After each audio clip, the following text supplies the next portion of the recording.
හොඳයි පුතේ ආයුබෝවන් හැම දිනාටම ඔන්න අපි 2022 දරුවන් වෙනුවෙන් අරගෙන එන වීඩියෝ පාඩම් මාලාවේ දෙවෙනි වීඩියෝ පාඩම. නැත්නම් අපේ ගොඩනැගිලි තාක්ෂණ වේදයේ පාඩමට අදාළ දෙවෙනි වීඩියෝවෙන් තමයි අපි මේ විදිහට හම්බ වෙන්නේ. එතකොට පුතේ අපේ ප්ලැට්ෆෝම් එකත් එක්ක එකතු වෙච්ච දරුවෙක් නම් මුල් දවසේ ඉඳන් ඔබ 2022 දරුවෙක් නම් මේ වෙද්දී අපි පාඩම් මාලාව ඇතුලේ ඉගෙනගෙන තියෙනවා ගොඩනැගිලි තාක්ෂණ වේදය කියන පාඩමේ මූලික දැනුම. ගිය සතියේ අපි අප්ලෝඩ් කරපු වීඩියෝ එකේදී ගොඩනැගිලි තාක්ෂණ වේදය සම්බන්ධ මූලික විස්තරයක් පාඩම කොයි වගේද විභාගයට මොන වගේ දේවල් දෙන්නේ සහ විභාගයේදී ලකුණු කොච්චරක් විතර මේකේ ගන්න පුළුවන්ද ප්‍රායෝගික පරීක්ෂණ මොනවද මේ පාඩමෙන් එන්නේ කියන එක සාකච්ඡා කරා. ඒතර පුතේ අද අපි දෙවෙනි දවසේ හම්බ වෙනවා පාඩමේ ඊළඟ කොටස් ටික සාකච්ඡා කරන්න. පාඩමට පිවිසීමට කලින් මම අද දවසේ පාඩමට පිවිසෙන්න කලින් මම පැහැදිලි කිරීමක් කරනවා අපි ගිය සතියේ කතා කරපු දේවල් තියරි පාඩමට අදාළව. අපි මූලිකව කතා කරා ගොඩනැගිලි තාක්ෂණ වේදය කියලා කියන්නේ මොකක්ද? ඉදිකිරීමක්, නිවැරදිව උපකරණ, ද්‍රව්‍ය, නිවැරදි ශිල්පීය ක්‍රමයක් කියන තුන්දෙනා පාවිච්චි කරලා ප්‍රමිතියෙන් යුක්තව හදාගන්න එක තමයි අපි මූලික ගොඩනැගිලි තාක්ෂණ වේදයේදී ඉගෙන ගන්නවා කිව්වේ. ඊට අමතරව අපි කිව්වා ගොඩනැගිලි තාක්ෂණ වේදයේදී ගොඩනැගිල්ලක් හැදීම සම්බන්ධව අන්තර්ජාතිකව පිළිගත් නීති රෙගුලාසි ටිකක් තියෙනවා. ඔන්න ඔය නීති රෙගුලාසි ටිකත් අපි පාඩම ඇතුලේ කතා කරනවා කියන එක පැහැදිලි කරා. ඒකෙදි අපි ගිය සතියේ පාඩමේ මූලික හරය විදියට කතා කරා එක ගොඩනැගිල්ලක් කියන්නේ මොකක්ද? ගොඩනැගිලි තාක්ෂණ වේදේ ඉතිහාසය මොකක්ද? ඒක විකාශනය වෙලා අද දක්වා ඇවිල්ලා තියෙනවා කියන කතන්දරය. ඊළඟට අපි කතා කරා ගොඩනැගිල්ලක් නිර්මාණය කිරීමේදී බලාපොරොත්තු වෙන දේවල් ටිකක් තියෙනවා. කල්පැවැත්ම, ආරක්ෂාව, කාර්යක්ෂමතාවය වගේ දේවල් ටිකක්. අපි ඒවා සම්බන්ධව සරල පැහැදිලි කිරීමක් කරා. ඊට පස්සේ අපි පාඩමේ පළවෙනි අදියර විදිහට ගොඩනැගිලි ද්‍රව්‍ය නිවැරදිව තෝරා ගැනීම. මොකද අපි ගොඩනැගිල්ලක් ප්‍රමිතියෙන් හදා ගන්න නම් පළවෙනි දේ ගොඩනැගිල්ලකට අවශ්‍ය කරන ද්‍රව්‍ය ටික ප්‍රමිතියෙන් යුක්තව තෝරගන්න ඕනේ. ඒ ප්‍රමිතියෙන් යුක්තව තෝරා ගැනීමේ පහසුව දෙසා අපි කිව්වා ගොඩනැගිලි තාක්ෂණ වේදයේදී ගොඩනැගිලි ද්‍රව්‍ය ප්‍රභවය අණුව භාවිත කරන නේද කෙරෙන කාර්ය අණුව ඊළඟට එයාගේ රසායනික ස්වභාවය අනුව ওই විදිහට වර්ගීකරණයන් කීපයකට ලක් කරා. ගිය සතිය අපි අන්තිමට ඒ වර්ගීකරණයන් කියන තැන තමයි අපි හිටියේ. ඒතර අද දවසේ මං එතනින් එහාට පාඩමට එනවා. ඒතර ගිය සතියේ පාඩම් මාලාවට සම්බන්ධ වෙන්න බැරි වෙච්ච දරුවෙක් නම් බොහෝ දරුවන්ට ඒක අවස්ථාව හම්බ වුණා. බැරි වෙච්ච දරුවෙක් නම් මම මේ වීඩියෝ එක අප්ලෝඩ් කරන දවසේම ඔබට පළවෙනි වීඩියෝ එක රිවයිස් එකක් විදියට රිවිෂන් එකක් විදියට ඒ පොඩි කාලයක් පැය 4ක විතර කාලයක් මගේ සයිට් එකේ වීඩියෝ එක ඔයාලට බලා ගන්න පුළුවන්. එතකොට පළවෙනි වීඩියෝ එකට සම්බන්ධ වෙච්ච නැති දරුවෙක්ට උනත් පළවෙනි වීඩියෝ එක අදාළ කාලය තුල බලලා ඊළඟට අපේ මේ දෙවෙනි දවසේ වීඩියෝ එක නරඹීමේ හැකියාව තියෙනවා. එතකොට පුතේ පළවෙනි දේ ගොඩනැගිලි ද්‍රව්‍ය වර්ගීකරණය ඉගෙන ගත්තා වගේම ගොඩනැගිලි ද්‍රව්‍ය නිවැරදිව තෝරගන්න නම් ගොඩනැගිලි ද්‍රව්‍ය සතුව තියෙන ಗುಣ අපි හරියට තේරුම් ගන්න ඕනේ. ගොඩනැගිලි ද්‍රව්‍ය ගුණ අපි ඊළඟ මාතෘකාව විදිහට කතා කරනවා. එහෙනම් ගොඩනැගිලි ද්‍රව්‍ය තෝරා ගන්නකොට නිවැරදිව අපි ඒකේ වර්ගීකරණයන් දැනගෙන ඉදීම පහසුවක් වගේම ඒ ද්‍රව්‍ය දක්වන ಗುಣ මොනවද කියන එක දැන ගැනීමත් ඒකට අදාළ පහසුවක්. ඔබ ඔහොමම ටියුට් එක පෙරලා ගත්තොත් අපි ගිය සතියේ ගොඩනැගිලි ද්‍රව්‍ය වර්ගීකරණයේ නිහාට කොටස ඔයාට පළවෙනියෙන්ම දීලා තියෙනවා ගොඩනැගිලි ද්‍රව්‍ය සඳහා බලපාන ගුණ. නැත්නම් ගොඩනැගිලි ද්‍රව්‍ය සතුව පවතින ගුණ. එතකොට ඔයාට මූලිකව දීලා තියෙනවා භෞතික ගුණ කියලා જાතියක්. ඊළඟට ඔයාට දීලා තියෙනවා රසායනික ගුණ කියලා જાතියක්. යාන්ත්‍රික ගුණ කියලා જાතියක්. තාපීය ගුණ කියලා જાතියක්. ඒතර ටියුට් එකේ ඔබට මේ සම්බන්ධව විස්තරයක් print කරලා දීලා තියෙනවා. සාමාන්‍යයෙන් ගොඩනැගිලි ද්‍රව්‍යයක් තෝරගද්දී යාගේ ගුණ ගැන සලකද්දී ප්‍රධාන ආකාරයේ ගුණ හතරක් තියෙනවා. මොකද්ද පුතේ යාන්ත්‍රික ගුණයක් කියලා කියන්නේ? මොකද්ද භෞතික ගුණයක් කියලා කියන්නේ? මොකද්ද රසායනික ගුණයක් කියලා කියන්නේ? මොකද්ද තාපීය ගුණයක් කියන්නේ කියන එකයි අපි මෙතනින් එහාට පැහැදිලි කරන්නේ. පළවෙනියෙන්ම ඔබට ටියුට් එකේ දීලා තියෙන්නේ භෞතික ගුණ. මොකද්ද පුතේ භෞතික ගුණයක් කියලා කියන්නේ? සරලව යම් ගොඩනැගිලි ද්‍රව්‍යයක් ස්පර්ශය කරලා අත ගාලා සරලව ගොත් අත ගාලා අත ගෑවහම අතට අහු වෙන ඇඟට දැනෙන ෆීල් වෙන ගුණාංග අපි කියනවා සරලව භෞතික ගුණාංග. එතකොට අපි ගත්තොත් එහෙම හැඩය කියන එක.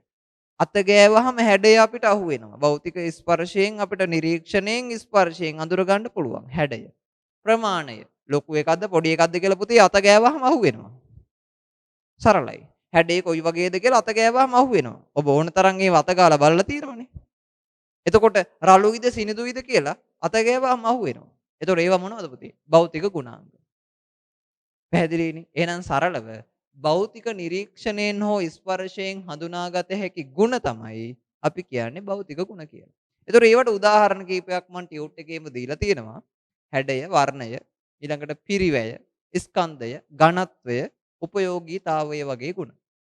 ඒතර ඝනත්වය කියන එක ටිකක් සංකීර්ණ ගුණාංගයක් විදිහට ගත්තොත් ඒකී පරිමාවක් තුල තියෙන ස්කන්ධ ප්‍රමාණය. උපයෝගීතාවය කියන්නේ යම්කිසි දෙයකට වෙනස් කරලා භාවිත කර ගැනීමේ හැකියාව. හරි. ඊළඟට පුතේ තියෙනවා යාන්ත්‍රික ගුණ. භෞතික ගුණ කියන එක දැන් අපි පැහැදිලි. යාන්ත්‍රික ගුණ කියන්නේ පුතේ මේ වගේ දෙයක්. යම්කිසි පදාර්ථයකට යම්කිසි ද්‍රව්‍යයක් මතට බාහිරින් බලයක් ලබා දීමෙන් හෝ වස්තුවේ ඉඳන් පිටපැත්තට බාහිර බලයක් යෙදීමෙන් ඒ යම් පදාර්ථයේ වෙනසක් කරගන්න පුළුවන් නම් අපි එහෙම වෙනස් වීමේ ගුණාංග වලට කියනවා යාන්ත්‍රික ගුණාංග. පැහැදිලිද කියන එක? වස්තුව මත බාහිර බලයක් යෙදීම ඇතුලේ වෙනස් කර ගැනීමේ හැකියාව තියෙනවා නම් අපි එහෙම ගුණාංගයකට කියනවා යාන්ත්‍රික ගුණයක් කියලා. ඒතර පුතේ මම උදාහරණ දීලා තියෙනවා පළවෙනි එක සම්පීඩ ශක්තිය. මොකද්ද පුතේ සම්පීඩ ශක්තිය කියන්නේ? සම්පීඩණය කරනවා. මෙන්න තියෙනවා වස්තුවක්. සම්පීඩණය කියන්නේ අපි සරලව කියනොත් තෙරපනවා වගේ එකක්. මේ වස්තුවක් දෙසට යම් බලයක් යොදනවා. මම මේ විදියට වස්තුව දෙසට බලයක් යොදනවා. එතකොට මොකද වෙන්නේ? මෙයා තෙරපෙනවා.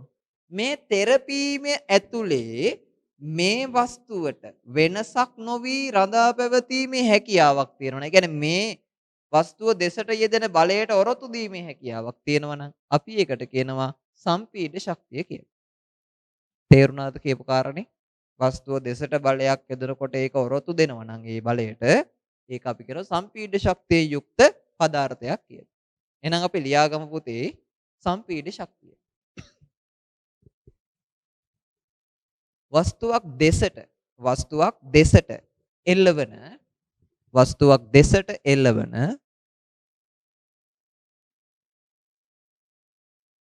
බලයක් හමුවේ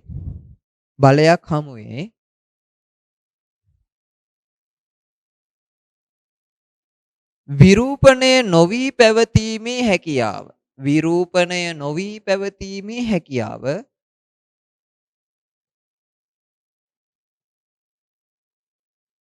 සම්පීඩ ශක්තිය ලෙස හැඳින්වේ. සම්පීඩ ශක්තිය ලෙස හැඳින්වේ.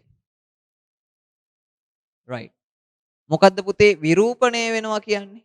විරූපණය වෙනවා කියන්නේ පුතේ හැඩය වෙනස් වෙනවා. විරූපණය වෙනවා. අපි කියනවා විරූපී වෙනවා කියලා.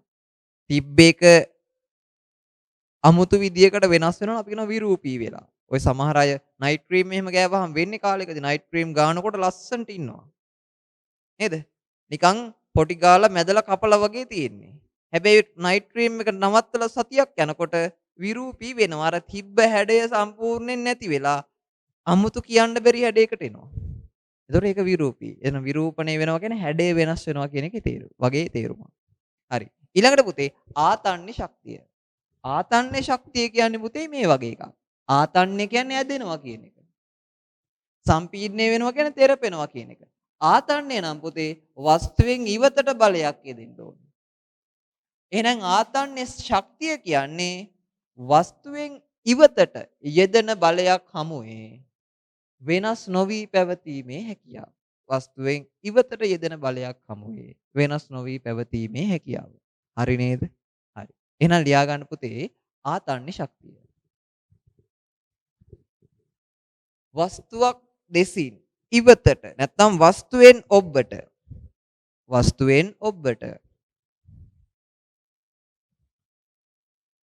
ක්‍රියාත්මක වන බලයක් හමුවේ වස්තුවෙන් ඔබ්බට ක්‍රියාත්මක වන බලයක් හමුවේ වෙනස් නොවී පැවතීමේ හැකියාව.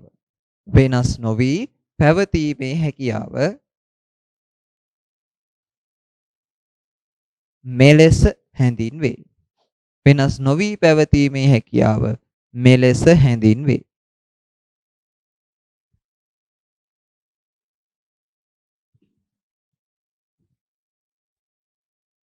right. ඊළඟට පුතේ තියෙනවා ප්‍රත්‍යස්තතාවය.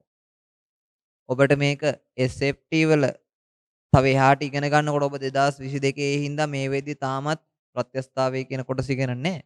ප්‍රත්‍යස්තාවය කියන්නේ පුතේ SFT වල සම්පූර්ණ ඒකකයක්. මෙතනදී අපි ගුණේ විතරයි කතා කරන්නේ. ප්‍රත්‍යස්තාවය කියන්නේ මොකද්ද පුතේ?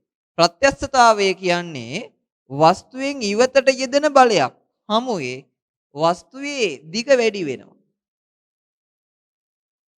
හැබැයි මෙන්න මේ වස්තුවෙන් ඉවතට එල්ල වෙච්ච බලය අයින් වෙච්ච සැනින් නැවත එයා මුල් පිහිටීමට එනවා. සරලව කිව්වොත් අපි රබර් පටියක් අරගෙන බාහිර බලයක් යොදලා අදිනවා.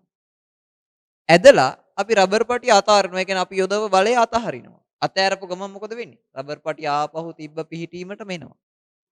අන්න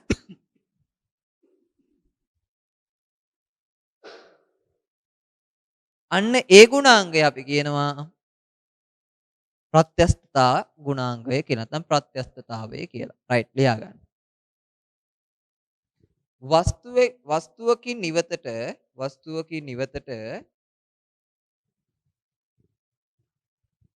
බලයක් යෙදූ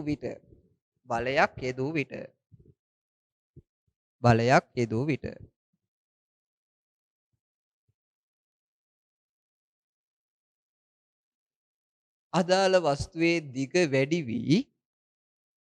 අදාළ වස්තුවේ දිග වැඩි වී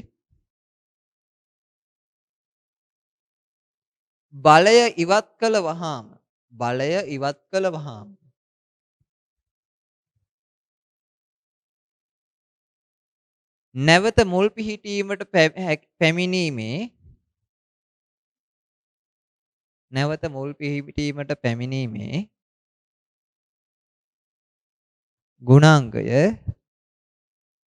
නැවත මුල් පිහිටීමට පැමිණීමේ ගුණාංගය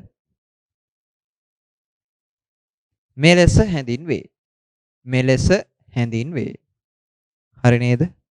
එහෙනම් ඔන්න ප්‍රත්‍යස්තාවය කියන ගුණයත් කතා කරා. එතකොට දැන් කෙනෙක්ට පුතේ ප්‍රශ්නයක් එන්න පුළුවන්. ඒ කියන්නේ අපි යාන්ත්‍රික ගුණ විදිහට ඉගෙන ගන්න ඔය ගුණ ටික විතරයි. නෑ. එහෙම වැරදි වැටහීමකට එන්න එපා. මම මේ දුන්නේ මොනවද? යාන්ත්‍රික ගුණ කියන්නේ මෙන්න මේ වගේ ඒවා. බාහිරින් බලයක් හෝ වස්තුවෙන් ඉවතට බලයක් හෝ ඒ කියන්නේ බාහිර බලයක් ක්‍රියාත්මක වෙලා ඒ බාහිර බලය හමුවේ වස්තුව දක්වන ප්‍රචාරයක් තියෙනවා නම් වෙනස්කමක් තියෙනවා නම් අපි ඒකට කියනවා යාන්ත්‍රික ගුණාංගයක් කියලා. ඒතර කෙනෙක් පටල ගන්න එපා. ඔය තියෙන උදාහරණ ටික විතරක් නෙවෙයි යාන්ත්‍රික ගුණාංග කියලා කියන්නේ. පැහැදිලිනේ? රයිට්. එහෙමනම් පුතේ ඊළඟට තියෙනවා තාපීය ගුණ. තාපීය ගුණ කිව්වහම වචනින්ම ඔබට තේරෙනවා. මොකද තාපීය ගුණයක් කියන්නේ? අදාළ වස්තුව මත තාප විපර්යාසයක් කරනවා. එහෙම නැත්නම් උෂ්ණත්ව විපර්යාසයක් කරනවා. කරද්දී මෙයා යම්කිසි ගුණාංග ටිකක් දක්වනවා නම් අපි ඒ වගේ වට කියනවා තාපීය ගුණ කියලා. උදාහරණයක් අපි දන්නවා තියෙනවා ජලන උෂ්ණත්වය කියලා එකක්. ජලන උෂ්ණත්වය. මොකද්ද පුතේ ජලන උෂ්ණත්වය කියන්නේ? අපි යම්කිසි වස්තුවක් එහෙම නැත්නම් යම්කිසි පදාර්ථයක් සාමාන්‍ය පරිසර තත්වයේ තියලා ඒ වස්තුවේ උෂ්ණත්වය ක්‍රමයෙන් ඉහළ නංවගෙන යනවා. ඒ ඉහළ නංවගෙන යනකොට ඕනෑම වස්තුවක තියෙනවා පුතේ ජවලන උෂ්ණත්වය කියලා එකක්. මෙන්න මේ උෂ්ණත්වයට ළඟා වෙච්ච සැනින් අදාළ වස්තුව ඉබේ ගිනි ගන්නවා. ඔයා දන්නවනේ ලැබුගිනි. ලැබුගිනි නෙවෙයි ඈ. ලැබුගිනි නම් ওই වයසට ගොඩාක් අයට තියෙනවනේ. ලැබුගිනි. ලැබුගිනි ඇති වෙන්නේ ඔන්න ඔය තත්ත්වයේ මත. ශාක කොටස් වල ජවලන උෂ්ණත්වයට අදාළ පරිසර තත්ත්වයේ උෂ්ණත්වයේ ලං වෙච්ච ගමන් මේ ගස් කොළන් ටික ගිනි ගන්නවා. එතකොට අපි කියනවා ලැබුගින්නක් ඇති වෙනවා. ඒක ඇති වෙන ක්‍රමේ කවුරුවත් ගිනි තියලා නෙවෙයි. ඔටෝ ගිනි ගන්නවා. එතකොට ජවලන උෂ්ණත්වය කියන්නේ යම්කිසි පදාර්ථයක් ස්වයං ජ්වලනය සිද්ධ වෙන්න අවශ්‍ය කරන උෂ්ණත්වය. ඊළඟට පුතේ ඔයා දන්නවා තාපාංකය, ද්‍රවාංකය. ඒවා මොනවාද? අපි කියන තාපීය ගුණ. මොකද්ද පුතේ තාපාංකය කියලා කියන්නේ? ජලය නටන්න අවශ්‍ය කරන උෂ්ණත්වය. අපි දන්න තාපාංකයේ ජලයේ සෙල්සියස් අංශක 100යි. ජලය සෙල්සියස් 100ට රත් වෙනවම නටනවාමයි අනිවාර්යයෙන්. අර නැති තත්ත්ව තියෙනවා. ඒ පීඩන වෙනස්කම් මත වෙන නැති අවස්ථා තියෙනවා. ඒක ඔබට අදාළ නැහැ. පැහැදිලිනේ? එහෙනම් ඔන්න ඔය වගේ ගුණ අපි කියනවා තාපීය ගුණ කියලා. තාප විපර්යාසයක්, උෂ්ණත්ව විපර්යාසයක් කිරීම හමුවේ දක්වන ගුණාංග. ඊළඟට පුතේ තියෙනවා මොකද්ද? රසායනික ගුණ. රසායනික ගුණ කියපු ගමන් තේරෙන්න ඕනේ යම්කිසි පදාර්ථයක් මත තියෙන රසායනික ගුණ. එයාලගේ පරමාණු වල නේද? අණු වල සැකැස්ම මත එයා දක්වන ගුණාංග අපි කියනවා රසායනික ගුණ කියලා. අපි මේ විදිහට ලියමු. යම්කිසි පදාර්ථයක් සකස් වී ඇති යම්කිසි පදාර්ථයක් සකස් වී ඇති පරමාණු අණු වල ස්වභාවය අනුව පරමාණු ක්‍රමාවක් අණු වල ස්වභාවය අනුව රසායනික වශයෙන් දක්වන ගුණාංග රසායනික වශයෙන් දක්වන ගුණාංග මෙලෙස හැඳින්වේ. රසායනික වශයෙන් දක්වන ගුණාංග මෙලෙස හැඳින්වේ. එතකොට පුතේ මම ඕකේ උදාහරණ කීපයක් දීලා තියෙනවා. 1. විකාදන ප්‍රතිරෝධය. මොකද්ද විකාදන ප්‍රතිරෝධය කියන්නේ? විකාදනය වෙනවා කියන්නේ ඔබේ සරල භාෂාවෙන් මලකඩ කනවා කියන එක. එහෙම නැත්නම් මලින වෙනවා කියන එක. යම්කිසි පදාර්ථයක් ස්වභාවික පරිසරයේ එහෙම නැත්නම් වායුගෝලයේ තිබ්බහම වායුගෝලයේ තියෙන ඔක්සිජන් එක්ක මේ පදාර්ථය ප්‍රතික්‍රියා කරලා ජීර්ණය වෙනවා නම් අපි කියනවා ඒකට විකාදනය වෙනවා කියලා. විකාදන ප්‍රතිරෝධය කියන්නේ මොකද්ද? ප්‍රතිරෝධය කියන්නේ පුතේ අකමැත්ත. විකාදන ප්‍රතිරෝධය කියන්නේ මලකණ්ඩ අකමැති බව. එහෙනම් විකාදන ප්‍රතිරෝධය වැඩි වෙද්දි මොකද වෙන්නේ? විකාදන ප්‍රතිරෝධය වැඩි වෙද්දි මල කනවා අඩුයි. විකාදන ප්‍රතිරෝධය වැඩි වෙද්දි මල කනවා වැඩි. ඇයි පුතේ දැන් අපි මේ ಗುಣ ඉගෙන ගන්න? අපි හිතමුකෝ මෙහෙම කාරණයක්. අපි ගොඩනැගිල්ලක් හදනවා. හදන්න යන්නේ මුහුදු බඩ ප්‍රදේශයේ. තව අපි ගයක් හදනවා රට අභ්‍යන්තරයේ. එතකොට අපි දන්නවා මුහුදු බඩ ප්‍රදේශයක සාමාන්‍යයෙන් වායුගෝලයේ ලවණ මිශ්‍ර වෙලා තියෙන ප්‍රමාණය වැඩි. ලුණු ගතිය වැඩි. අපි ලෝහ වගේ ඒවා ගත්තොත් යකඩ වගේ ඒවා ගත්තොත් අර වෙරළ බඩ ප්‍රදේශවල තියෙන ලෝහ වගේ ඒ වලින් සකස් වෙච්ච දේවල් ඉක්මනින් දිරනවා. එතකොට අපි දන්නවනම් මෙන්න මේ වගේ පරිසර තත්වයක් තියෙන කියලා ද්‍රව්‍ය තෝරගන්න ඕනේ විකාදන ප්‍රතිරෝධය වැඩි ඒවා. ඒතර විකාදන ප්‍රතිරෝධය ගැන අයිඩියා එකක් තියෙන්න ඕනේ. අන්න ඒ වගේ තැනකට ගැලපෙන්න අවශ්‍ය කරන ද්‍රව්‍ය ටික තෝරගන්න. පැහැදිලි නේද කාරණේ? හරි. ඊළඟට පුතේ මම තව දීලා තියෙනවා pH අගය. ආම්ලිකතාවය, බාෂ්මිකතාවය වගේ ගුණ. ඒවා අපිට තේරෙනවා. O level පන්තියේ ආම්ලයක් කියන්නේ මොකද්ද? බෂ්මයක් කියන්නේ මොකද්ද? pH අගය 7යි නම් ඒක උදාසීන එකක්. 4ට වඩා අඩුයි නම් ආම්ලයක්. එතකොට 7ට වඩා වැඩි නම් බෂ්මයක්. බෂ්ම දක්වන ගුණ මොනවද? අම්ල දක්වන ගුණ මොනවද? කියන එක O level පන්තියේ ඉගෙනගෙන තියෙනවා. ඒක මෙතනට අපි ආදේශ කරගන්නවා නම් හොඳයි. මොකද ඔබට ගොඩනැගිලි ද්‍රව්‍යයක් වුණත් තෝරගන්නකොට අන්නේ අවශ්‍යතාවය. කියන්නේ මෙයා තමයි මෙයා අවශ්‍ය වෙනවා මේ වගේ ගුණයක් අවශ්‍ය වෙනවා මේ ගොඩනැගිල්ලට වගේ දෙයක් තේරුම් ගන්න. පැහැදිලි නේද පුතේ කියන කාරණේ? හරි. එhmenan ඔන්න ಗುಣ විදියට ඔය ප්‍රධාන ගුණාංග ටික අපි කතා කරා. එහෙනම් ඔය කාරණා ටික සරලව අවබෝධයක් තියාගන්න වැදගත් වෙන්නේ මොකද්ද? ගොඩනැගිල්ලකට ද්‍රව්‍ය තෝරගද්දී හරියට තෝරගැනීම. ඒකට ලේසි වෙන්න තමයි ගොඩනැගිලි ද්‍රව්‍ය වර්ගීකරණයක් සහ ගොඩනැගිලි ද්‍රව්‍ය දක්වන ගුණ ප්‍රධාන කොටස් ටිකකට බෙදලා ඒව ටික පැහැදිලි කරලා තියෙනවා. හරි නේද පුතේ?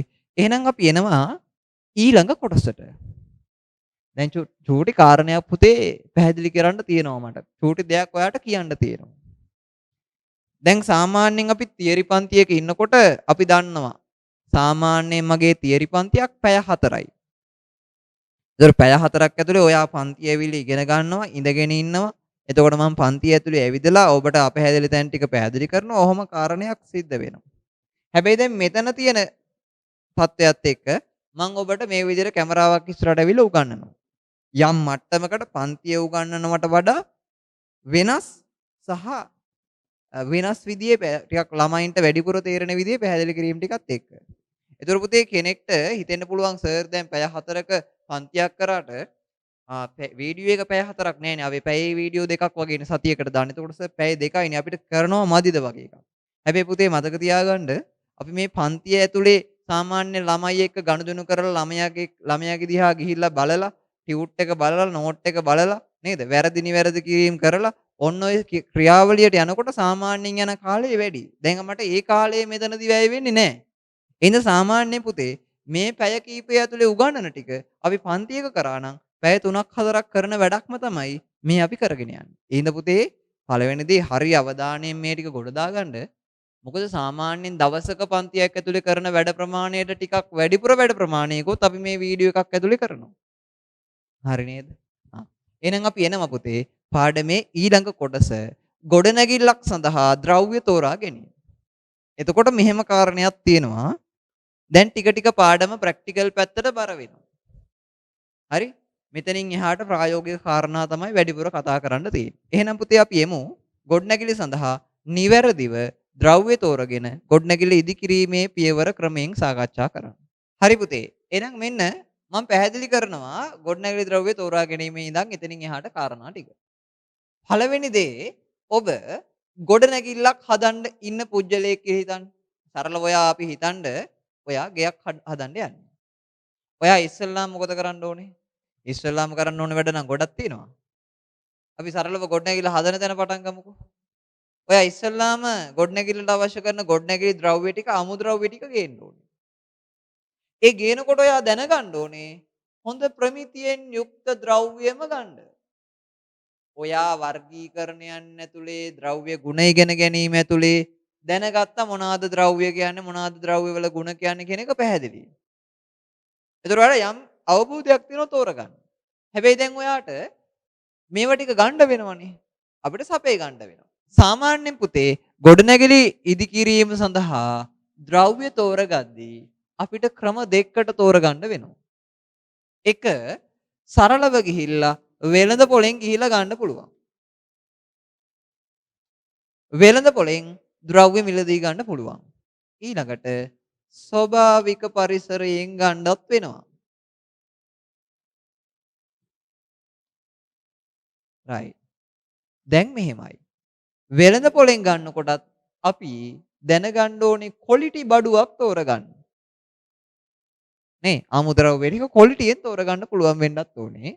ස්වභාවික පරිසරයෙන් ගන්නකොට ක්වොලිටියෙන් තෝරගන්න පුළුවන් වෙන්නත් ඕනේ. එතකොට කඩෙන් මිලදී අර ගන්නවා ක්වොලිටි ඒවා. ස්වභාවික පරිසරයෙන් ගන්නවා මෙලෝ රහක් නැති ඒවා. මොකද වෙන්නේ? අවසාන ප්‍රතිඵලයේ ගොඩනැගිල්ල යවුල් හිටිනවා. ඇයි ඒ? හොඳ එකකට නරක ඒවා එකතු වුනහම මොකද වෙන්නේ? සමස්ත ප්‍රතිඵලය නරකයි. පන්තියේ යාළුවොත් ඒ වගේ. හොඳ එවුන් එක්ක හොඳ එවුන් සෙට් වුණොත් එහෙම උන් විභාග යනකම්ම කොට දා ගන්නවා. හොඳ එවුන් එක්ක වැඩිපුර නරක එවුන් එකතු වුණොත් මොකද වෙන්නේ? අර හොඳට හිටපු එකත් නරක වෙනවා. හැබැයි හොඳ එවුන් ගොඩක් එක්ක නරක එවුන් කීප දෙනෙක් සෙට් වුණොත් අර නරක එවුනොත් හොඳ වෙන්න තියෙන සම්භාවිතාවය වැඩි. ඒ වගේ ඒකෙන් මම කියන්නේ රයිට් ගොඩනැගිල්ලකට හොඳ ඒවා ගොඩාක් අරගෙන නරක ඒවා චුට්ටක් ගන්නවා. එහෙම ඕනේ නැහනේ. ගොඩනැගිල්ල හදනකොට හදන්න ඕනේ පුළුවන් තරම් ප්‍රමිතියෙන් යුක්ත ද්‍රව්‍ය අරගෙන. එතකොට අපිට වෙළඳ පොලෙන් ක්වොලිටියට ගන්න දැනගෙන ඉන්නත් ඕනේ. ස්වභාවික පරිසරයෙන් ක්වොලිටියට ගන්න දැනගෙන ඉන්නත් ඕනේ. ඒතර ලංකාවේ චූටි ක්‍රමයක් තියෙනවා පුතේ. ඒ ක්‍රමේ අවුලක් තියෙනවා. ලංකාවේ බඩුවක ක්වොලිටිය හොයන්නේ ගානෙන්. බඩුවක් කිව්වට වැරදියට වටහා ගන්න එපා. මම මේ කියන්නේ ගොඩනැගිලි අමුද්‍රව්‍ය ගැන. ටිකක් ගාන සැරයි නම් ක්වොලිටි කියලා හිතනවා. හැබැයි ඉතින් මොකද කරන්නේ? ඔව්. අර මෙලෝ රහක් නැති ප්‍රමිතියෙන් බාලයකත් ලංකාවේ මිනිහට ගණන් වැඩි කරලා පෙන්නුවොත් එහෙම ඌ හිතා ගන්නවා අම්මට සිරි මේක හෙන ක්වොලිටි එකක් කියලා. එහෙම නැතුව ඉංජිනේරින් කරන ළමයෙක් නම් ක්වොලිටියට අමුද්‍රව්‍ය තෝරගන්න පුළුවන් වෙන්න ඕනේ. මේක පුතේ සාමාන්‍ය ජීවිතේටත් ඔබට අනාගතේ වැදගත් වෙනවා. ඉංජිනේරින් ඉගෙන ගත්තාම ඔන්න මොනව කරන්න පුළුවන්ද? ක්වොලිටියට බඩු ටිකක් තෝරගන්න පුළුවන් වෙනවා අනාගතේ. හරිනේ? ආ. එහෙනම් පළවෙනි දේ වෙළඳ පොලෙන් ගන්නකොට ක්වොලිටියට ගන්න නම් මේක අපි ක්වොලිටියට තියෙනවා කියලා දැනගන්න ක්‍රමයක් තියෙනවා පුතේ. ලංකාවේ නම්. ලංකාව ඇතුලේ තියෙනවා ප්‍රමිතිකරණ ක්‍රියාවලියක්. අපි ඒකට කියනවා ශ්‍රී ලංකා ප්‍රමිතිකරණ ක්‍රියාවලිය. ඒක කරන්නේ ශ්‍රී ලංකා ප්‍රමිති ආයතනය. ශ්‍රී ලංකා ස්ටෑන්ඩඩ් කියන සමාගම නැත්නම් සංවිධානයේ විසින්. එතකොට ශ්‍රී ලංකා ප්‍රමිති ආයතනය කියන එක ගැන චූටි පැහැදිලි කිරීමක් කරොත් ගොඩනැගිලි අමුද්‍රව්‍යයක් ලංකාව තුල භාවිත වන තත්ත්වයන් ඇතුලේ කල්පවැත්ම ආරක්ෂාව වගේ දේවල් තියෙනවද කියලා එයාලා වෙනම පරීක්ෂණ කරනවා. කරලා අපි හිතමුකෝ මම ඉදිකිරීම සඳහා වාහනේ කම්බි නිෂ්පාදනය කරන නිෂ්පාදකයෙක්. මං කඩේට කම්බි ටික නිකන් දැම්මහම සාමාන්‍ය පාරිභෝගිකයාට විශ්වාසයක් නැහැ මං හදන කම්බිය ක්වොලිටිද නැද්ද කියලා. එහෙනම් මම මොකද කරන්නේ පාරිභෝගික විශ්වාසය වැඩි කරගෙන මගේ අලවිය වැඩි කරගන්න මං ශ්‍රී ලංකා ප්‍රමිති ආයතනයට ගිහිල්ලා කියනවා මට මගේ අදාළ නිෂ්පාදනයේට ඔයාලගේ ප්‍රමිති සහතිකයක් දෙන්න කියලා. එතකොට එයාලා මොකද කරන්නේ? එයාලගේ ආයතනයේ විසින් අපි හදන නිෂ්පාදනය එයාලගේ සම්මත වූ අන්තර්ජාතික ප්‍රමිති වලට ලංකාවේ ප්‍රමිති වලට අන්තර්ගත වෙච්ච පරීක්ෂණ සෙට් එකක් තියෙනවා.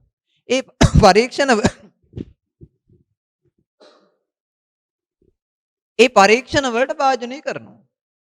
ඒ පරීක්ෂණ වලට භාජනය කරාට පස්සේ අපි හිතමු මේ පරීක්ෂණ වලින් අපි කරපු නිෂ්පාදනයේ සමත් කියලා. අන්නේ සමත් නම් මොකද වෙන්නේ?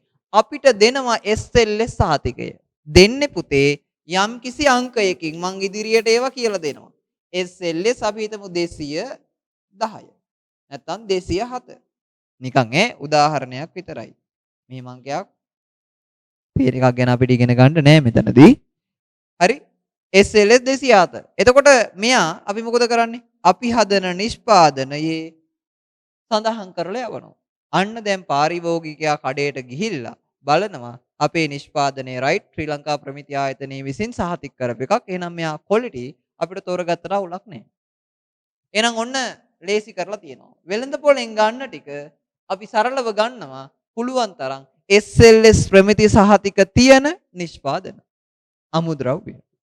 එතකොට පුතේ මන් ටියුට් එකේ ඔයාට ඔය ප්‍රමිති ආයතනය කියන්නේ මොකක්ද? මම දැන් මේ කරව පැහැදිලි කිරීම. ඊළඟට ප්‍රමිති සහතිකයක් ලබා දෙන්නේ කොහොමද? සහ එක එක ගොඩනැගිලි ද්‍රව්‍ය වලට දීලා තියෙන SLS ප්‍රමිති අංකයන් මොනවද කියන එක පැහැදිලි කරලා තියෙනවා. එතකොට ලොකු ගැටලුවක් ඇති කරගන්න එපා.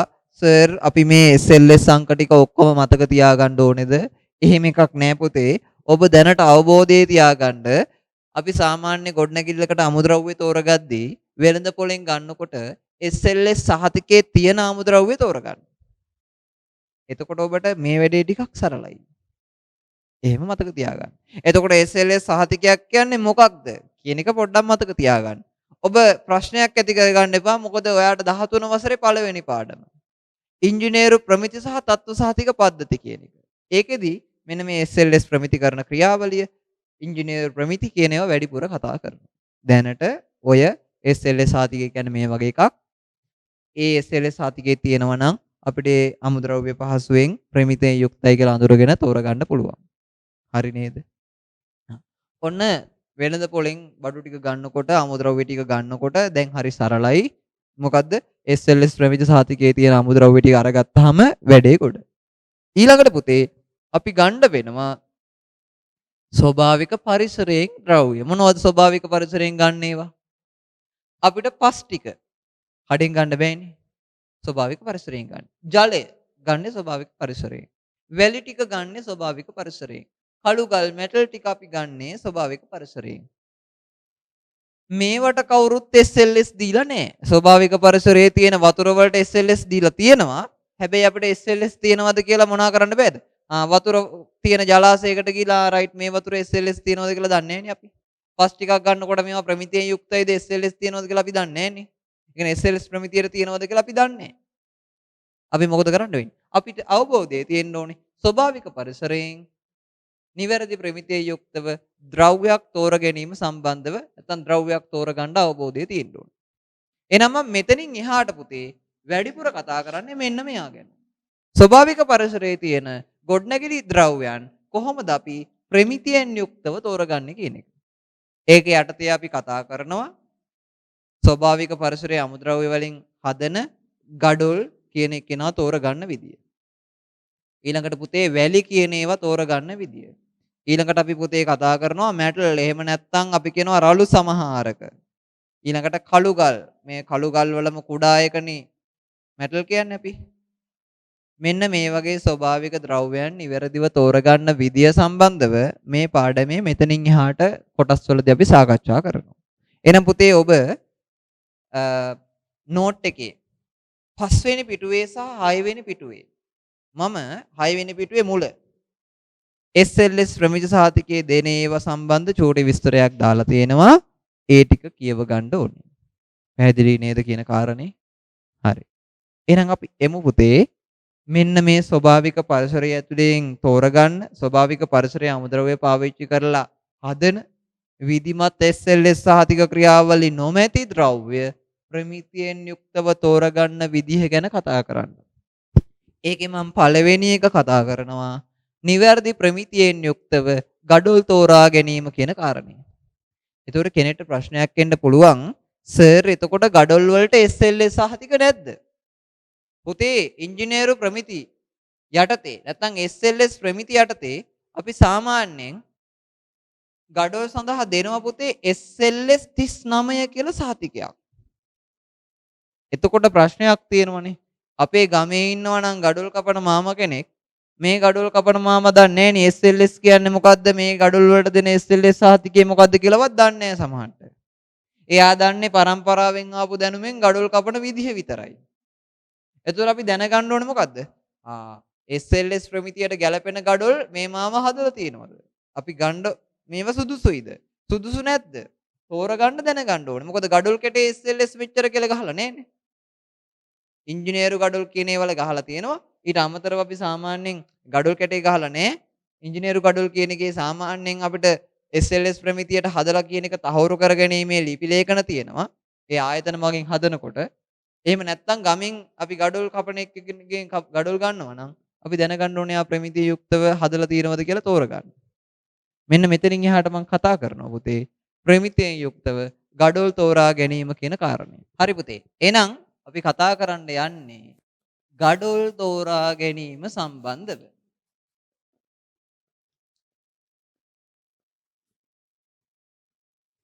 හරිනේ. එතකොට අපි දන්නවා SLS ප්‍රමිති ආයතනයේ මගින් ගඩොල් වලට දීලා තියෙන්නේ SLS 39. හැබැයි ගමේ ගඩොල් කපන මාමා හදන ගඩොල් වල SLS 39 තියෙනවද කියලා අපි දන්නේ නැහැ. අපිට පුළුවන් වෙන්න ඕනේ SLS 39ට අදාළ ප්‍රමිති මේ ගඩොල් වල තියෙනවද කියලා හොයාගෙන ගඩොල් ප්‍රමිති නම් මිලදී අරගෙන අපේ වැඩේ කරගන්න. එහෙම නැත්නම් ඒක ගන්න නැතුව වෙන තැනකට ගිහිල්ලා ප්‍රමිතිය යුක්තව ගඩොල් ටිකක් තෝරගන්න.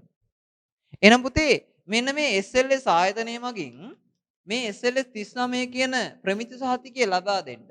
එයාලා කරන පරීක්ෂණ ටිකක් තියෙනවා යම්කිසි නිෂ්පාදකයෙක් විසින් ඉදිරිපත් කරන ගඩොල් වලට.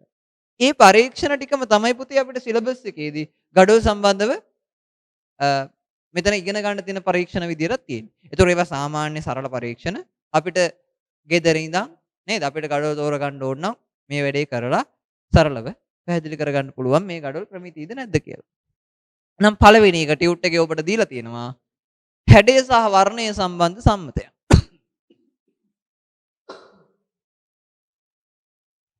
හරි හැඩය සහ වර්ණය සම්බන්ධ සම්මතයන් ගත්තාම සරලව කියන්න තියෙන්නේ ගඩොල් කැටයක් කියන එක කොයි ආකාරයිද?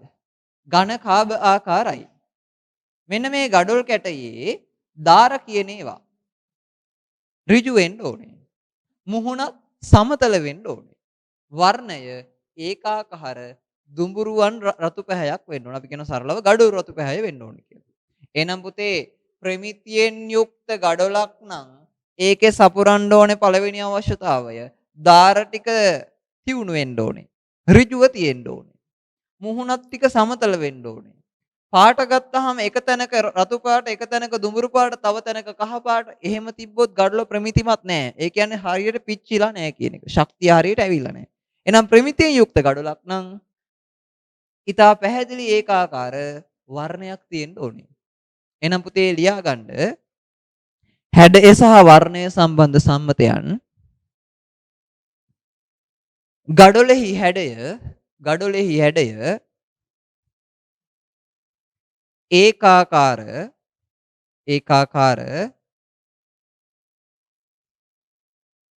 දාර සහිත වූ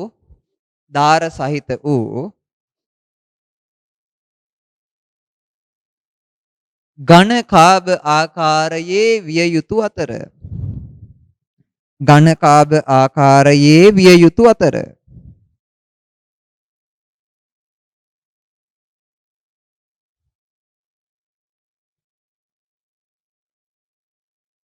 මුහුණත් සමතල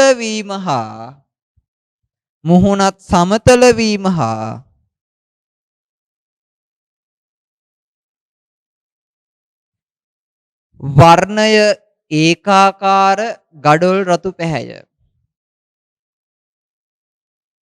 වර්ණය ඒකාකාර ගඩොල් රතු පැහැය. විය යුතුය.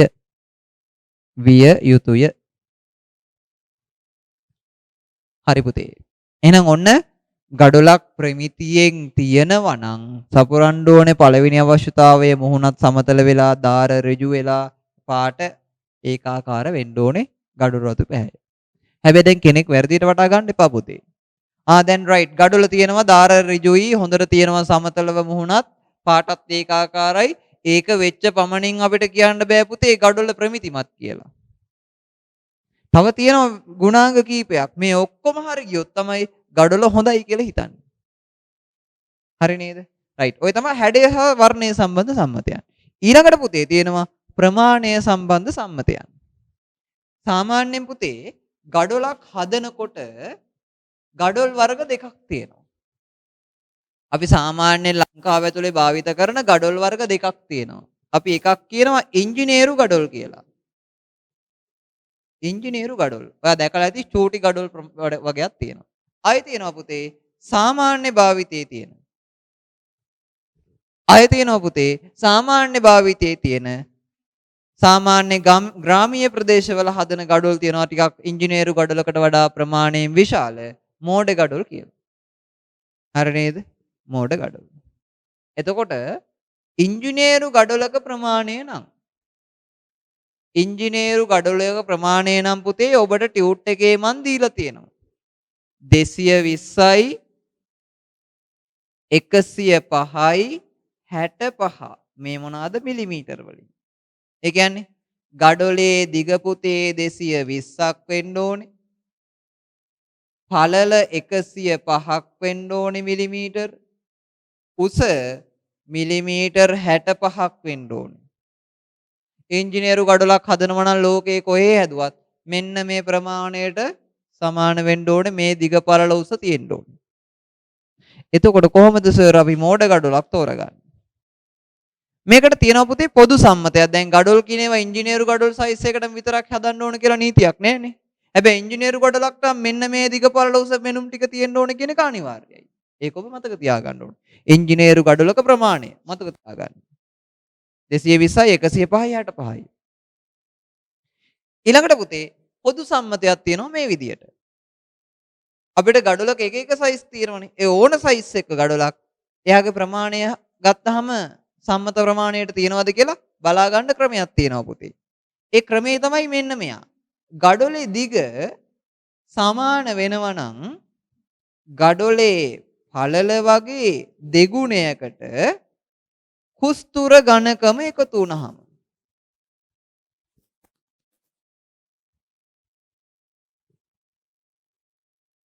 ගඩොලේ දිග සමානයි නම් පළල වගේ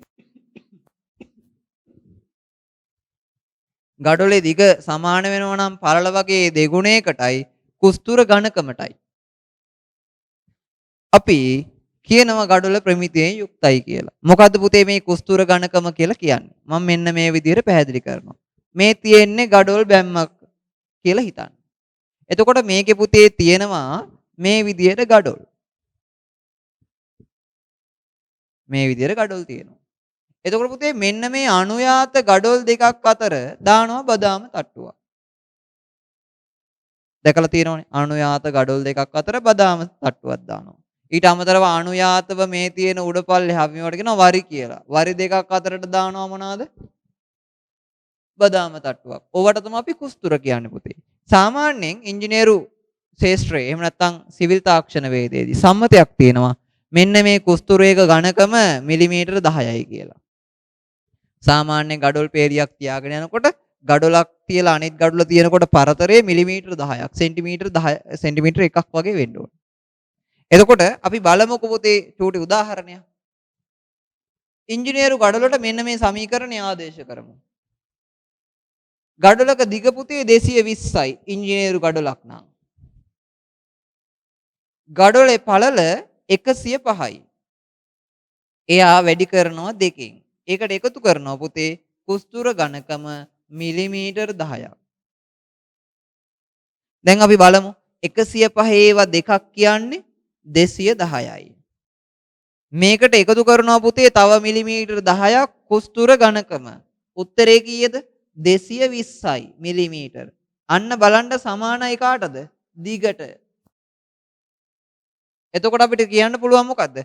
ගඩොලේ පළල වගේ දෙගුණයක් ඔයි කුස්තුර ඝනකමකුයි දිගට සමාන වෙනවා නම් ගඩොල ප්‍රමිතියෙන් යුක්තයි කියලා. ඕන සයිස් එක ගඩොලකට මෙන්න මෙයා දාන්න පුළුවන්.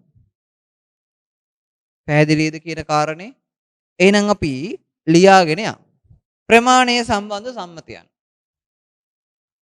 ගඩොලක ඉංජිනේරුමය සම්මතය අනුව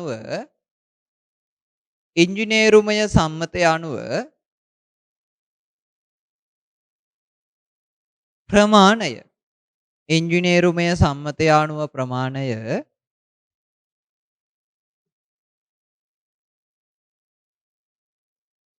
මෙලෙස සැලකිය හැකිය.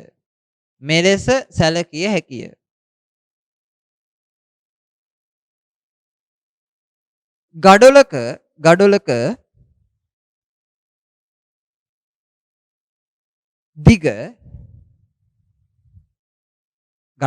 දිග එහි පළලමෙන්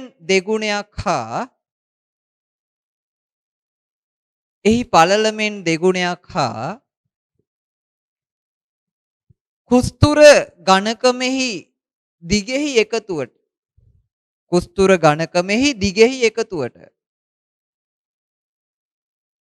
සමාන වන්නේ නම්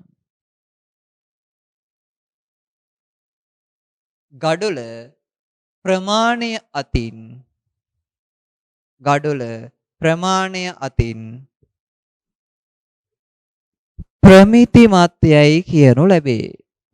ප්‍රමාණය අතින් ප්‍රමිතිමත්යයි කියනු ලැබේ.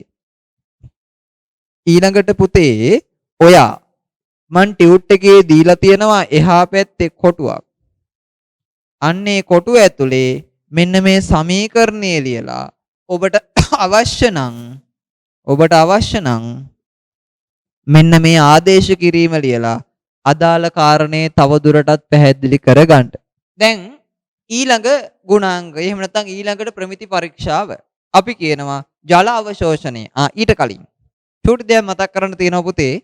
ඔතන මං උඩ රූපසටහනේ සහ වගුවේ දීලා තියෙනවා ගඩොලක ඉංජිනේරු ගඩොලක සම්මත ප්‍රමාණය කුස්තුර සහිතව සහ කුස්තුර රහිතව කියන කාරණා. ඊළඟට අපි එනවා ජල අවශෝෂණය කියන කාරණේට. මොකද පුතේ ජල අවශෝෂණය කියන්නේ? ජල අවශෝෂණය කියන්නේ පුතේ ජලය උරා ගන්නවා කියන එක. ගඩොලක් ප්‍රමිතියෙන් යුක්තයි නම් ජලය අවශෝෂණය කරගන්න ඕනේ. හැබැයි ඒකට ප්‍රමාණයක් තියෙනවා. මෙන්න මේ විදිහේ සම්මතයක් තියෙනවා පුතේ.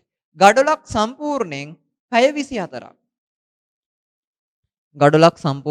24ක් ගිල්වලා තියෙනවා. සම්පූර්ණයෙන් ජලය ගිල්වලා තියෙනවා. තිබ්බහම එයාගේ බර ගඩොලේ වියලි බරෙන් පහෙන් එක ප්‍රමාණයකින් වැඩි වෙලා තියෙන්න ඕනේ. ඒ කිව්වේ උදාහරණයක්. ගඩොල වියලි තත්වයේ තියෙනකොට කිලෝ 2යි නම් මෙයා පැය 24ක් ජලයේ ගිල්වලා තියෙනකොට තියලා දාගෙන බර කිරනකොට මෙයාගෙන් පහෙන් එකක්. ඒ කියන්නේ ග්‍රෑම් වලින් ගත්තොත් 400ක් වැඩි වෙලා තියෙන්න ඕනේ. ඒ කියන්නේ වියලි තත්වයේ තියපු ගඩොලක් කිලෝ 2ක ගඩොලක් පැය 24ක් ජලයේ ගිල්වලා තියලා ගත්තාම බර ග්‍රෑම් 2400ක් වෙන්න ඕනේ. කිලෝ 2.4ක් වෙන්න ඕනේ. එතකොට තමයි ප්‍රමිතිමත් කියන්නේ.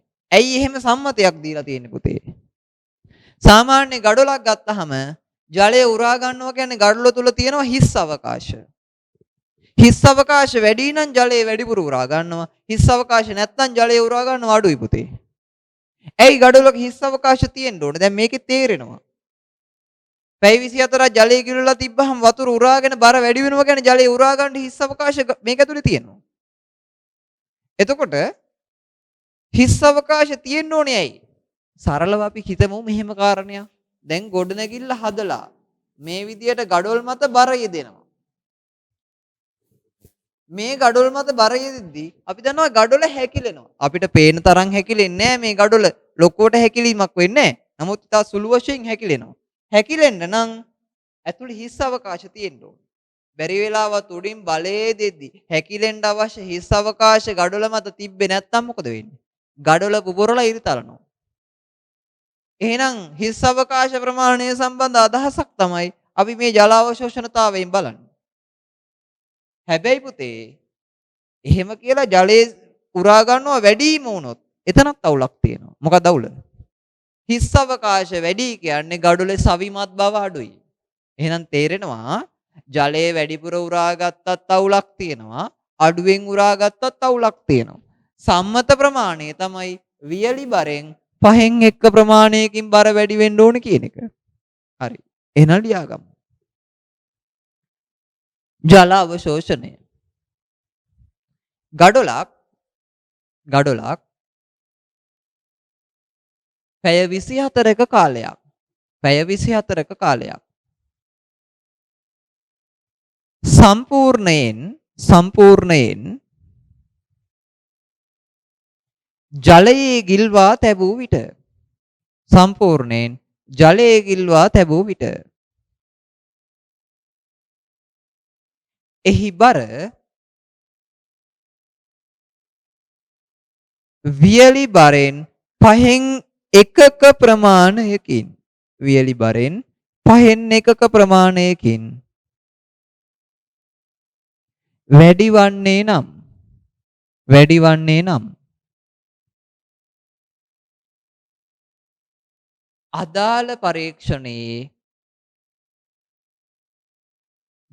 අදාළ පරීක්ෂණයේදී ගඩොල ප්‍රමිතිමත් යයි සලකනු ලැබේ. අදාළ පරීක්ෂණයේදී ගඩොල ප්‍රමිතිමත් යයි සලකනු ලැබේ. හරි. එනම් පුතේ ඔන්න ජල අවශෝෂණය සම්බන්ධ සම්මතය. ඊළඟට අපි එනවා ශබ්දය සම්බන්ධ සම්මතය. ඒ කියන්නේ ගඩොලෙන් සද්ද ඇහෙනවද? නෑ ගඩොලෙන් සද්ද ඇහෙන්නේ නෑ. අපි මොනවා කරාම දෙන්නේ? පොඩි තට්ටුවක් දැම්මම සද්ද ඇහෙන්න ඕනේ. ඇහෙන සද්ද අනුව කියන්න පුළුවන් භාණ්ඩේ ක්වොලිටිද කියලා. අපි සාමාන්‍යයෙන් ගඩොල් වලට තට්ටුවක් දානකොට හරි ගඩොල් දෙකක් එකිනෙක ගැටෙනකොට හරි ලෝහ ගැටෙන හඬක් හරියට යකඩ කෑලි දෙකක් තහඩු කෑලි දෙකක් එකට වදිනවා වගේ ටින් ටින් ගාලා සද්ද ඇහෙනවනම් ලෝහ ගැටෙන හඬට සමාන හඬක් නිකුත් වෙනවා නම් අපි කියනවා ශබ්ද පරීක්ෂාවේදී ගඩොල ප්‍රමිතිමත් කියලා. පැහැදිලිද කියන කාරණේ? එහෙනම් ලියාගමු. ශබ්දය. ගඩොල් එකිනෙක ගැටෙන විට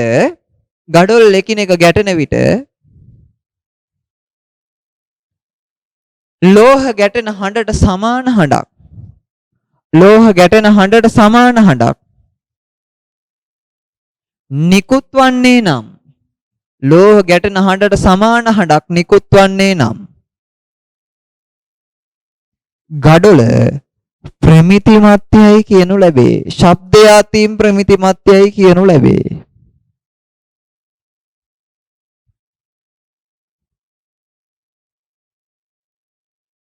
right. ඊළඟට පුතේ පිලිස්සීම. ගඩොලක් පිච්චෙනකොට පුතේ සරලයි කාරණය ඒකාකාරව සෑම තැනකටම එකම උෂ්ණත්වයක් ලැබෙන පරිදි පිච්චිලා තියෙන්න ඕනේ. ඒක අඳුන ගැනීම හරි පහසුයි. ගඩොලේ පැහැය ඒකාකාර රතු පැහැයක් තියෙනවා නම් ගඩොල මැදින් කඩලා බැලුවාම ගඩොලේ මැද කලාපයත් අදාළ රතු පැහැයෙන්ම තියෙනවා නම් අපි කියනවා ගඩොල හොඳට පිච්චිලා. right ලියාගමු. ගඩොල පුරා ඒකාකාර රතු පැහැයක්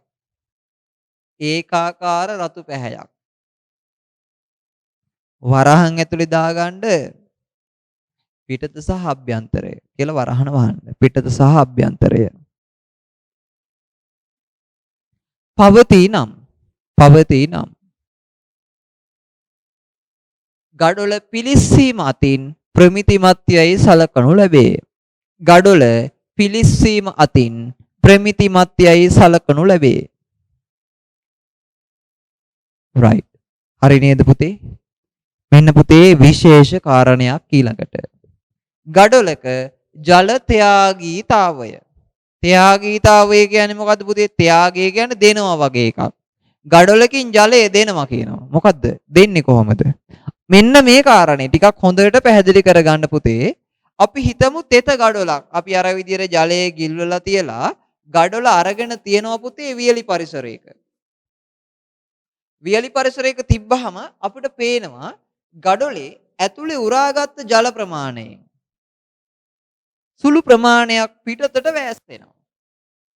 අන්න ඔය කාරණේට තමයි අපි කියන්නේ ජල ත්‍යාගීතාවය. අනිවාර්යෙන් ප්‍රමිතිමත් ගඩොලක් නම් ওই විදියට ගඩොල තෙමලා පියලි පරිසරයක තිබ්බහම ගඩොලේ උරාගත් ජලයෙන් කොටසක් පිටතට වැස්සෙන්න ඕනේ. ඔක අපි කියනවා ජල ත්‍යාගීතාවය. හැබැයි මේ ජල ත්‍යාගීතාවයේදී වෙන විශේෂ වැඩක් තියෙනවා පුතේ. වෙන විශේෂ වැඩේ මොකක්ද කියලා කිව්වොත් ජලය ඇතුලේ උරාගෙන ඒ උරාගත් ජලය ටික පිටතට වැස්සෙනකොට මෙන්න මේ ගඩොලේ මැටිවල තිබ්බ රසායනික සංඝටක මැග්නීසියා ඇලුමිනා වගේ රසායනික සංඝටකත් ජලයත් එක්ක දිය වෙලා සුළු වශයෙන් පිටතට වැස්සෙනවා. එතකොට මේ රසායනික සංඝටක පිටතට වැස්සිලා මේ ගඩොල වේලෙනකොට පුතේ ගඩොලේ මුහුණත්වල සුදු පාට කුඩු කුඩු වගේ බැඳෙනවා. ඔබ දැකලා ඇති. අලුත් ගඩොල් ගොඩක් ගෙනල්ලා ගොඩ ගහලා තියෙද්දි ලොකු ඇස්සක් වගේ ගියෝ. ඒ ලොකු ඇස්සෙන් පස්සේ ගඩොල් වල පිටපැත්තේ මුහුණත්වල සුදු පාට කුඩු වගේ ස්වභාවයක් තියෙනවා. අපි ඔකට කියනවා කුඩු පිපීම කියලා. අන්න ඒ කුඩු පිපීම කියන తত্ত্বය ගඩොලක සාමාන්‍යයෙන් පැවතිය යුතුයි. එතකොට තමයි අපි කියන්නේ ප්‍රමිතිමත් කියලා. හරි. ලියාගමු පුතේ. තෙත් ගඩොලක් අපි ඔය ලියන්නේ ජල ත්‍යාගීතාවය කියන එකට. තෙත් ගඩොලක් වියලි පරිසරයකට ගෙනවිත් ලැබූ විට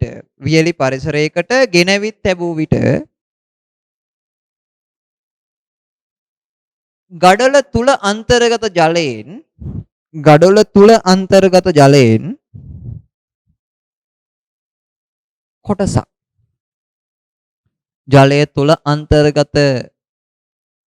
ගඩොල තුල අන්තර්ගත ජලයෙන් කොටසක් පිටතට වැස්සීම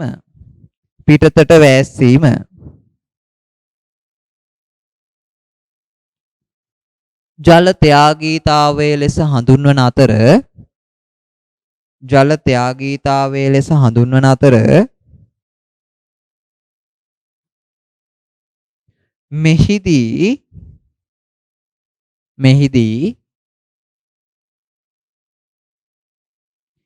ගඩොලේ මැටි තුල අන්තර්ගත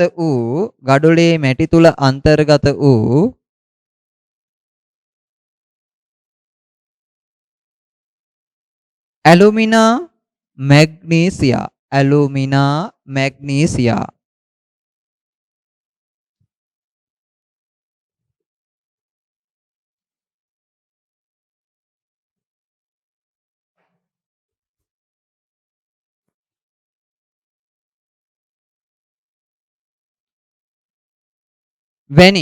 ඇලුමිනා මැග්නීසියා වැනි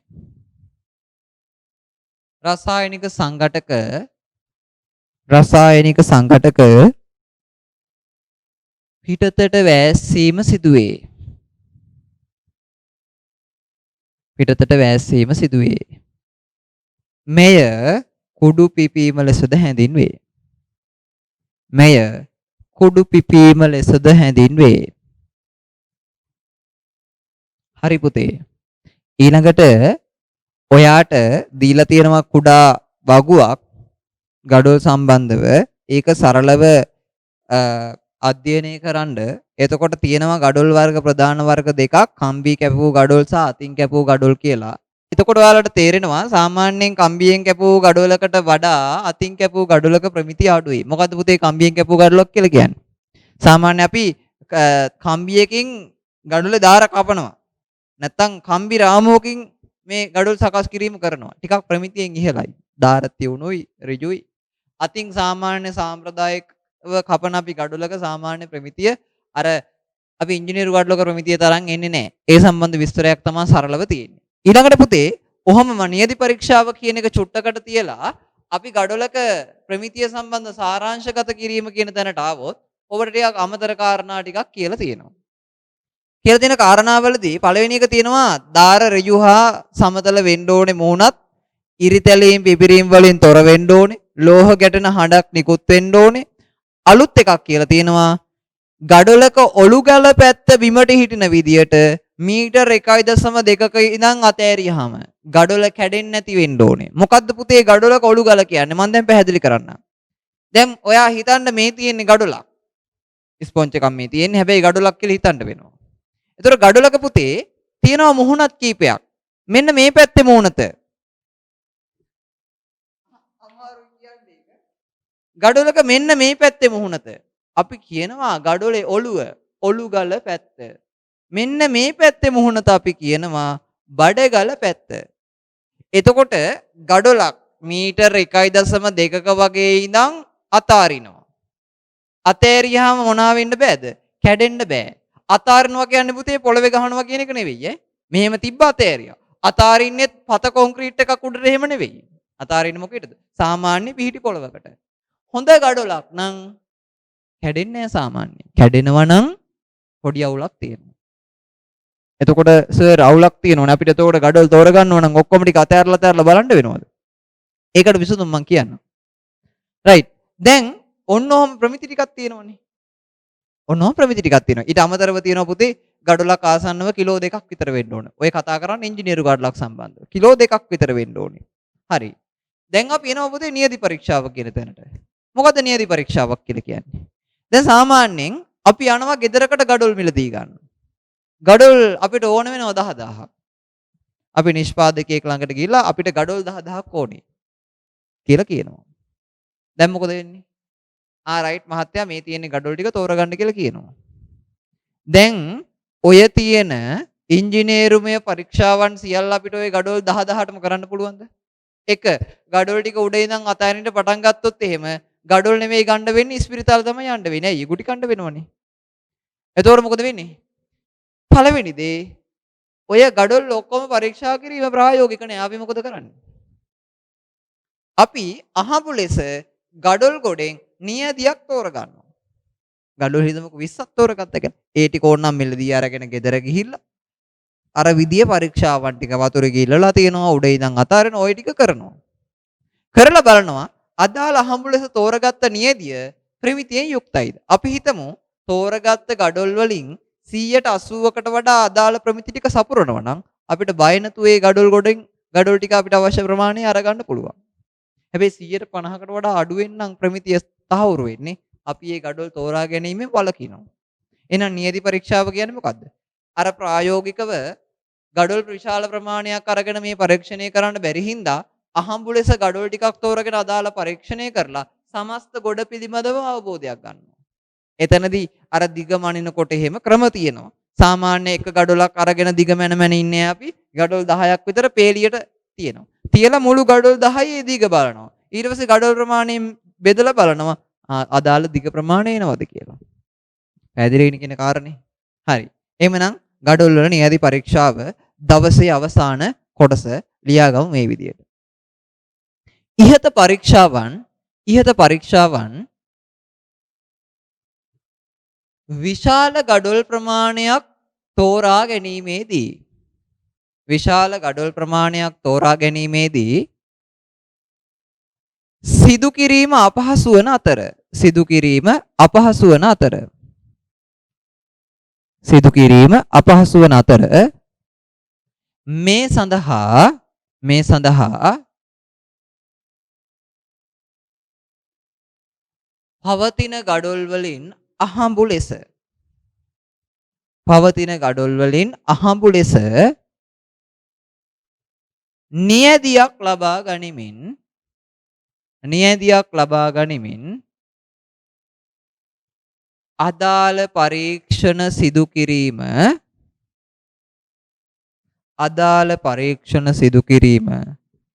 නියැදි පරීක්ෂාව ලෙස හැඳින්වේ. නියැදි පරීක්ෂාව ලෙස හැඳින්වේ. හොඳයි පුතේ. එහෙනම් අද දවසට මම ගඩොල් තෝරා ගැනීම, ද්‍රව්‍ය තෝරා ගැනීම, SLS ප්‍රමිති ලබා දීම වගේ කාරණා ටිකක් සම්බන්ධව කතා කරා. අද දවසේ පාඩම මම මෙතන කොටසෙන් නවත්තනවා. එතකොට තුන්වෙනි කොටස අපි ඉදිරි සතියේදී සාකච්ඡා කරනවා. මෙතනින් එහාට කොටස් ටික. මතක තියාගන්න පුතේ, මෙතනින් එහාට කොටස් ටික එන්න එන්න සංකීර්ණ වෙනවා වගේම විභාගයට වැදගත් බව වැඩි වෙනවා. ඒ නිසා අඛණ්ඩව පාඩම් මාලාවත් එක්ක රැඳිලා හිටියොත් ඔබට විභාගයට අවශ්‍ය කරන පාඩමේ සර්ව සම්පූර්ණ සියලු කොටස් ටික වීඩියෝ මාර්ගයෙන් අපි මේ විදිහට ඉගෙන ගන්න අවස්ථාව හම්බ වෙනවා. එහෙනම් පුතේ හැමෝටම ආයුබෝවන්, සුබ දවසක්. අපි ඊළඟ වීඩියෝ එකෙන් හැකි ඉක්මනින්ම හමු වෙමු.